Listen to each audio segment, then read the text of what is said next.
नमस्कार, स्वागत है आप सभी लोगों का मालवी एकेडमी के इस ऑनलाइन लर्निंग प्लेटफॉर्म पे। तो लैंग्वेज इंग्लिश के कुछ क्वेश्चंस को लेके डाउट चल रहे हैं। एनटीए की तरफ से जो आंसर्स दिए गए हैं उनमें कुछ बच्चों की तरफ से है कि सर ये आंसर गलत है, क्या हमको इस क्वेश्चन को चैलेंज करना चाहिए या नहीं चाहिए। तो आज के इस वीडियो में लैंग्वेज इंग्लिश के दो क्वेश्चंस ऐसे हैं जिन पे डाउट है और जिन पे हम लोग बातचीत करेंगे कि इसका आंसर क्या हो सकता है। आप चैलेंज करें या ना करें ये टोटली आपके ऊपर डिपेंड करेगा। तो मेरे साथ जो मुस्कान मैम भी जुड़ेंगे और आपको क्वेश्चंस के रिगार्डिंग जो वो एक्सप्लेनेशन आपको देंगी। पहले मैं आपको एक क्वेश्चन को यहां पे क्लियर कर देता हूं, फिर एक क्वेश्चन में तो बाकी मैम बताएंगे। इस क्वेश्चन के रिगार्डिंग ध्यान सुनिएगा। इस क्वेश्चन को लेके बात ऐसी है कि इस क्वेश्चन का आंसर जिस पोर्टल से हमने देखा है वहां पर इसका आंसर जो वो ऐसे लिखा है डी। अब जबकि ये क्या करते हैं कि हर एक आंसर को इन्होंने ऐसे दिया 1 2 3 4 के फॉर्म में दिया है, एक आंसर सिर्फ इन्होंने डी दे दिया है। अब यहां पर ये मतलब नहीं समझ में आ रहा है कि इन्होंने डी क्यों लिखा। ये डी का अगर हम लोग यहां पर ऑप्शन नंबर 4 से कनेक्ट करेंगे तो गलत हो जाएगा यहां पे। और क्यों ऑप्शन नंबर 4 से कनेक्ट करें, सब तो 1 2 3 4 ही दिया था। तो एक बार आप अपने पोर्टल पे चेक करें कि क्या आप में भी डी ही दिया है या आप में 1 2 3 4 में से कुछ लिखा है। इसका जो आंसर सही है अभी मैम बता देंगे। इसका आंसर जो है ये ऑप्शन नंबर 2 सही ना मैम, डिसरिस्पेक्टफुल, ये इसका सही आंसर है। तो यहां पर 2 लिखना चाहिए था, या तो बी लिखा होता तब भी हम समझ लेते, लेकिन लिखा तो डी है। तो ये क्वेश्चन अगर आप में भी डी लिखा है तो आप इसको चैलेंज कर सकते हैं बिना किसी कंट्रोवर्सी के, आराम से आप इसको चैलेंज कर सकते हैं। लेकिन यहां पर बात करें, एक क्वेश्चन हमारा ये वाला है, इसमें थोड़ी सी यहां पर कंट्रोवर्सी है और इसके रिगार्डिंग में मुस्कान मैम को बुलाऊंगा। पहले वो इस क्वेश्चन को समझा देंगी, फिर मैं आपको यहां पर ये बताऊंगा कि आपको चैलेंज करना चाहिए या नहीं चाहिए, वो मैं आपको क्लियर कर दूंगा। तो मैम आइए एक बार और इसमें ये बताइए कि इनका इस क्वेश्चन का पूरा पहले मतलब समझा दीजिए बच्चों को।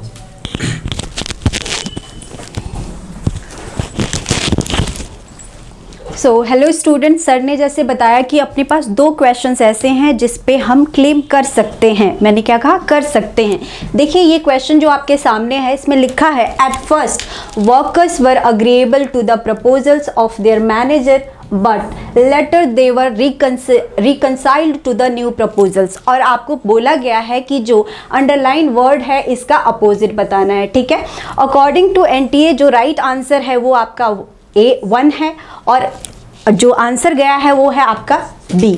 ठीक है, तो यहाँ पे ध्यान देने वाली बात ये है, रिकंसाइल्ड वर्ड का मतलब क्या होता है, एकजुट होना, हार्मोनाइज होना। ठीक है, अग्री कर जाना। तो यहाँ पे देखो पहले क्या होता है, वर्कर्स जो होते हैं वो अग्री कर जाते हैं मैनेजर का जो प्रपोजल रहता है उसके साथ। लेकिन बाद में क्या होता है, बाद में भी वो बेसिकली हार्मोनाइज कर जाते हैं। तो बाद में भी हार्मोनाइज ही है, एक तरीके से वो रिकंसाइल्ड हैं, अग्री हैं। ठीक, और अग्री वर्ड का हमें अपोजिट चाहिए, तो अग्री वर्ड का अपोजिट जो होता है, यहाँ पे एक वर्ड दिया है रेजिस्टेंट। अब रेजिस्टेंट का मतलब क्या होता है, टू अपोज। ठीक है, अपोज करना किसी चीज़ को, यहाँ पे आप अग्री करेंगे बिल्कुल। ठीक है, अपोज करना। दूसरा वर्ड है ईस्ट्रेंज, जहाँ पे मेन इशू आया। ईस्ट्रेंज का मतलब क्या होता है, स्ट्रेंज वर्ड आपने जरूर सुना होगा, स्ट्रेंजर से रिलेटेड है। ठीक है, और इसका मतलब होता है खुद को अलग करना किसी चीज़ से। ठीक है, अलिनेट करना, अलग करना। तो ये दोनों वर्ड जो है मिलते जुलते वर्ड हैं, नियर बाय सिनोनिम है, और एनटीए का जो आंसर है वो 1 है। ठीक, तो इस क्वेश्चन के लिए आप क्लेम कर सकते हैं। क्लेम कैसे करेंगे, जो रिकंसाइल्ड वर्ड है इसका अपोजिट आपको हर जगह ई स्ट्रेंज मिलेगा, या फिर आप गूगल कीजिए या फिर किसी डिक्शनरी पे जाइए और देखिए तो वहाँ पे आपको स्ट्रेंज मिलेगा। लेकिन अगर कॉन्टेक्स्ट के हिसाब से हम चलते हैं तो हमारा राइट आंसर 1 भी हो सकता है। ठीक है, तो अगर आप चाहते हैं इस क्वेश्चन के लिए क्लेम करना तो आप बेझिझक कर सकते हैं। ठीक है, और उसके बाद जो हमारा पहला क्वेश्चन था ये वाला फ्लिपेंट, तो यहाँ पे कहा गया है जो अंडरलाइन वर्ड है फ्लिपेंट, इसका आपको क्या बताना है, सिनोनिम बताना है। ठीक, why did you make that flippant remark about her choice of clothes. अब फ्लिपेंट वर्ड का मतलब होता है केयर फ्री एंड डिसरेस्पेक्टफुल। तो ऑब्वियस सी बात है कि जो आपका राइट आंसर हो जाएगा वो बी हो जाएगा। लेकिन एनटीए ने क्या आंसर दिया है, डी आंसर दे रखा है। ठीक है, तो डी का मतलब हम क्या लें, डी का मतलब ड्रॉप लें कि फोर्थ लें, ये हमें क्लियर नहीं है। तो इस क्वेश्चन पे भी आप क्लेम कर सकते हैं। ओके, ठीक है मैम, थैंक यू।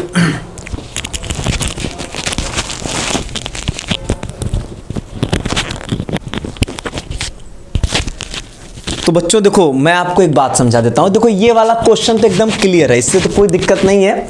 बात अगर हम लोग इस क्वेश्चन की करें तो यहां पर देखिए, मैं आपको एक, अब क्या है कि मैं एज ए इंग्लिश की बात नहीं कर रहा हूं, मैं एज ए इंग्लिश स्टूडेंट की बात नहीं कर रहा हूं, मैं एक जनरल बात आपसे बता रहा हूं। होता क्या है कि जब भी इस तरीके से कुछ हम लोग को यहां पर अपोजिट पूछा जा रहा है, अब इसमें क्या हुआ कि मान लीजिए दो ऑप्शंस पे कंट्रोवर्सी आ गई कि ये वाला सही होगा कि ये वाला सही होगा। अब वहां पर ऐसा है कि कोई ये नहीं कह सकता कि रेसिस्टेंट पूरी तरीके से गलत है, जो कि एनटीए ने आंसर दिया यहां पे, ये भी नहीं बोला जा सकता है। और ई स्ट्रेंज्ड वर्ड भी पूरी तरीके से गलत नहीं है। अगर हम ऐसे जनरली गूगल करेंगे तो ये आंसर भी मिल रहा होगा, लेकिन वही जैसे मैम ने बोला कंटेस्ट के बेसिस पे जाएंगे तो ये आपको सही भी लगने लगेगा। तो यहां पर बात ऐसी है कि इसका, और ऐसे केस में जो मैंने अभी तक ऑब्जर्व किया है, ऐसे केसेस में आंसर की में क्या होता है कि मोस्टली ऐसे केसेस में एनटीए जो यहां पर अपना आंसर मानता है उसको ही वो सही रखता है। मोस्टली ऐसा होता है, मतलब जब भी ये देखा गया है ऐसे केसेस में वो अपने आंसर को ही ज्यादा मान रहे होते हैं। अभी कोई जैसे मान लीजिए फैक्चुअल चीज है, कॉन्सेप्चुअल चीज है, जहां पे ऐसा है कि हाँ उसका आंसर यही ही होगा और कुछ नहीं हो सकता है, जहां पर ये ऑप्शन बन गया ना सिनोनिम एंटोनिम्स, जहां पे एक दो ऑप्शंस, जैसे वहां पे कई सारे ऑप्शंस बन रहे हैं, तो वहां पर ऐसा हो जाता है कि जो वो आंसर मानेंगे वही आंसर होगा। ऐसा जनरली एग्जाम्स में देखा गया है। तो मेरा ये कहना है कि अगर आपने रेसिस्टेंट लगाया है तब तो आप कुछ मत करिएगा, आपको कुछ भी नहीं करना है। लेकिन अगर आपने ई स्ट्रेंज्ड लगाया है तो आप यहां पर क्लेम कर सकते हैं, और आपकी इच्छा के ऊपर है, आप क्लेम कर दीजिए। आपको अगर सेटिस्फैक्शन मिल रहा है तो आप क्लेम कर ही दीजिए इसको। लेकिन मैं बता रहा हूं कि मेरे हिसाब से चांसेस कम हैं कि ये अपना आंसर पलटे और रेसिस्टेंस से ई स्ट्रेंज्ड वर्ड पे अपना फाइनल आंसर लेके आए, इसकी संभावनाएं कम है।